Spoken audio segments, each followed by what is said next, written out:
E aí galera, tudo certo? Por mais uma aula no canal de Gão, aqui é o professor Igor e hoje vamos falar sobre a questão da geração de energia elétrica através da lei de Faraday, dando continuidade ao que a gente viu na aula passada, né, que a gente estudou ali sobre a parte de lei de Faraday. Aqui pessoal, hoje a nossa aula vai ser um pouquinho mais positiva, tá? Vai ser tipo um PowerPoint mesmo, mas eu acho que eu vou falar bastante curiosidades ali que as pessoas vão poder usar sobre pontos positivos e negativos de cada uma usina. E também vai falar um pouquinho sobre os impactos dela, tá? Só antes de começar, vocês viram que hoje eu tô gravando num lugar um pouquinho diferente. É que, pessoal, eu gravo sempre ali naquele cantinho ali que é perto da janela. E aí eu tenho que fechar ali porque, enfim, tem muita questão de luminosidade, tem que botar a lâmpada.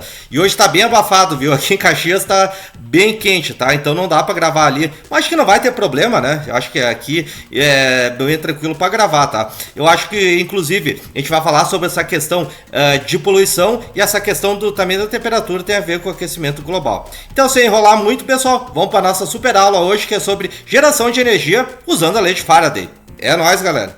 Bom, pessoal, como eu disse, a nossa aula hoje vai ser um pouquinho mais positiva, vai ser quase um slide aqui, uma apresentação minha aqui para vocês sobre essa questão da geração de energia elétrica. Acho que a gente vai ver bastante coisa legal que vocês vão aproveitar. E vou conseguir fazer um link ali com a questão da aula passada que nós falamos sobre a lei de Faraday, tá? Lembrando, o que é a lei de Faraday, tá? Lei de Faraday diz que a variação do fluxo magnético através de certo tempo vai gerar volts, né? Vai gerar uma força eletromotriz induzida, tá? Então, basicamente, é isso que a lei de Faraday fala, tá? Essa questão da variação do fluxo magnético pode acontecer de três formas. Ou tu pode variar o tamanho da espira, né, que vai estar imersa dentro desse campo magnético, então aumentando ou diminuindo de tamanho ela. Vai poder variando a questão da intensidade do campo magnético, tá? Que eu quero falar com essa questão de variando a intensidade do campo magnético. É aumentando ou diminuindo o campo magnético gerado por um ímã, tá? Ou gerado ali por aquela fonte de campo magnético, tá? E o caso mais usual que a maioria das usinas elétricas usa, que é a questão que o Nikola Tesla fez, tá? Que é pegar um material condutor em forma de espira ou solenoide, botar ele imerso dentro de um campo magnético e ficar girando essa espira ou esse solenoide. Isso vai fazer com que varie a questão do ângulo, que é o último fator que pode fazer que o fluxo magnético varie, tá? Então, basicamente, o Nikola Tesla fez isso, tá? Claro que ali tem a questão da briga da questão do gerador de corrente alternada com um gerador de corrente contínua, que foi o Thomas Edison que fez. Inclusive, tem bastante brigas históricas e filmes que falam disso. Recomendo que vocês vejam isso, tá? Mas hoje a gente vai falar mais do gerador de corrente alternada, que é o que a gente usa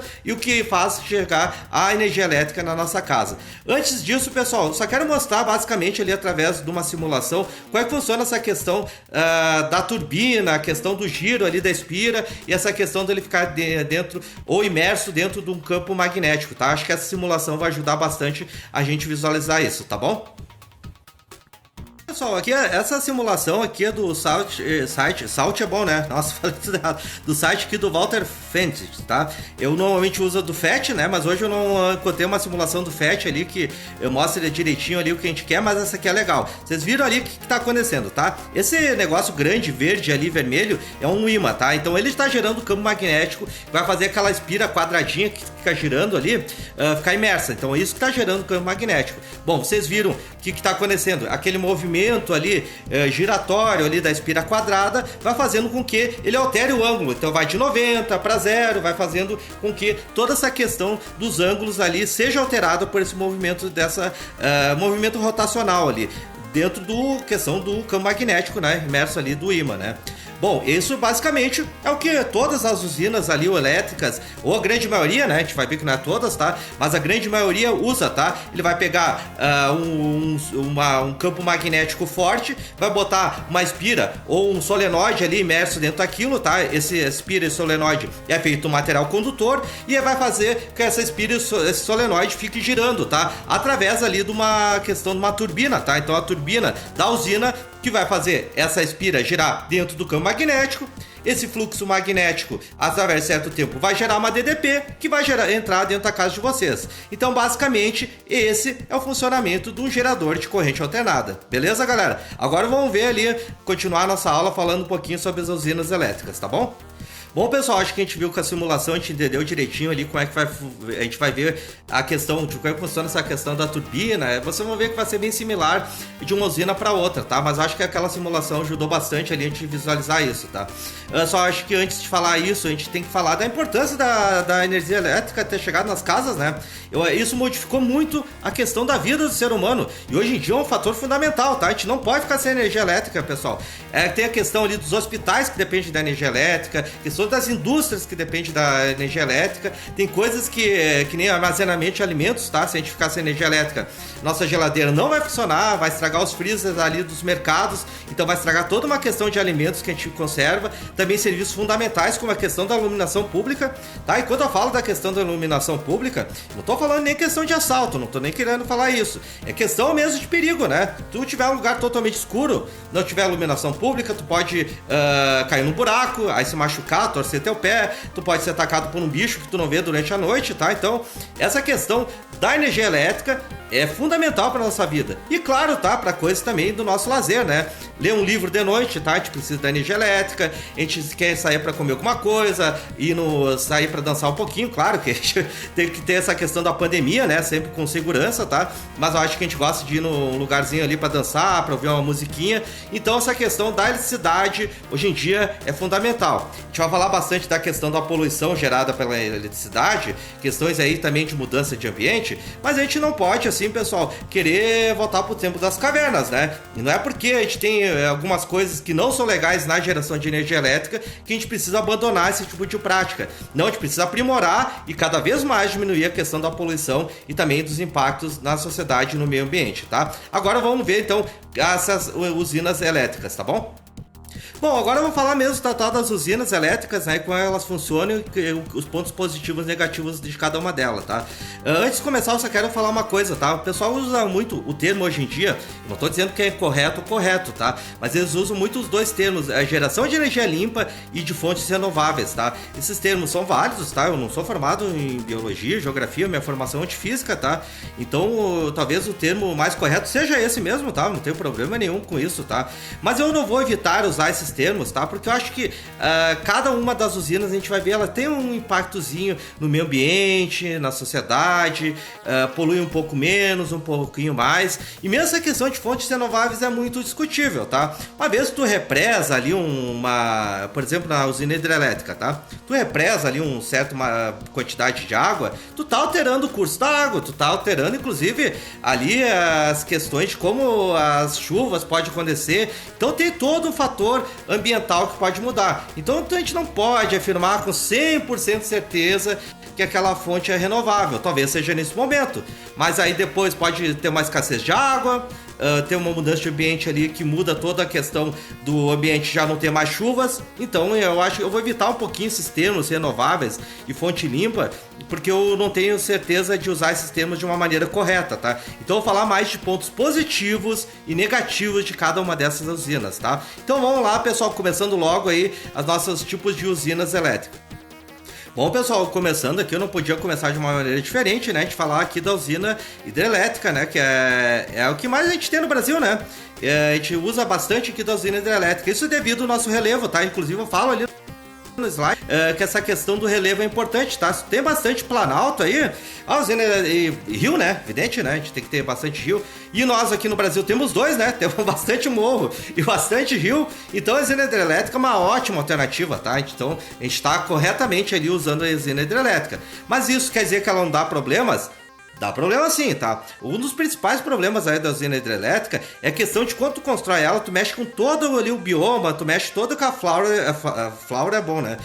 Toda a questão dos animais e a questão também das plantas, enfim, tudo que tem ali no ambiente tu mexe, tá? Porque tu vai ter que alagar ali, então tu vai aumentar a porção de água ali que vai estar ocupando, vamos dizer, a área que fica ocupada por água, né? Tu vai ter que cortar algumas árvores de vez em quando, né? Porque, enfim, tu vai ter que ocupar um espaço maior, vai ter maquinário, vai ter outras coisas, e isso vai influenciar, tá? Tanto aí na questão das plantas, mas também a questão de animais, né? Então ali tu alagando um certo negócio ali, tu vai deixar que alguns animais percam suas casas, né? Então eles vão ter que sair dali, então tem todo um fator ambiental ali também. E também para as pessoas, né? Eu já vi bastante relato ali de usinas hidrelétricas que tiveram que desocupar áreas urbanas claro que foram indenizadas, tá? Mas aí as pessoas perderam suas casas ali, tiveram que mudar devido a isso. Então tem alguns fatores ali que não são tão bons na usina hidrelétrica. Além disso, a questão das chuvas, né? Aqui nós estamos com um problema grave, né? Aqui no Rio Grande do Sul, eu faço os vídeos aqui de Caxias do Sul, no Rio Grande do Sul, a gente tá com um problema grave de chuva. E aí, quando tu não tem muita chuva, aí, por consequência, não vai ter muita vazão no rio, não vai ter como girar ali as bobinas, né? E aí vai aumentar a conta de luz, né? Então tem todo um fator ali que vai fazer ali essa usina hidrelétrica ter os problemas. Enfim, tem problemas, tem coisas boas, tá? Só linkando com a questão da lei de Faraday, né? O movimento das águas, ali devido à queda das águas, tá? Faz com que a bobina gire, né? Através ali da turbina, né? Então vai fazer a turbina girar e por consequência vai fazer girar ali também a nossa bobina que vai estar imersa dentro do campo magnético, gerando assim a energia elétrica chega às nossas casas, beleza? Bom, dando continuidade, agora nós vamos falar da termoelétrica, né? Que já tá falando no próprio nome, tem a questão da temperatura, tá? Eu até botei um desenho ali que eu acho que ele é bem ilustrativo, tá? Tem uma caldeira ali, você pode ver no desenho. Essa caldeira aí vai ser aquecida através de carvão. Eles usam na grande maioria carvão, tá? Para esquentar a caldeira. Essa caldeira, quando ela fica quente através do aquecimento do carvão, vai fazer com que esse vapor de água gire a turbina. E girando a turbina, vai girar também o gerador ali, que vocês viram que é uma espira ou uma bobina que fica imersa dentro do campo magnético, usando a parte da lei de Faraday. Vocês vão ver que a maioria dos casos de usina elétrica que nós vamos falar vai ter a mesma coisa. Alguma coisa vai fazer girar a turbina e essa turbina vai girar o gerador, que ali dentro tem a bobina ali que está imersa no campo magnético, usando a lei de Faraday, tá? Então vocês vão ver que a grande maioria dos casos vai fazer isso, tá? Esses casos da usina termoelétrica é o mais usado no mundo, tá? Então usina termoelétrica é o que mais tem no mundo, inclusive mais que hidrelétrica, mais que nuclear, tá?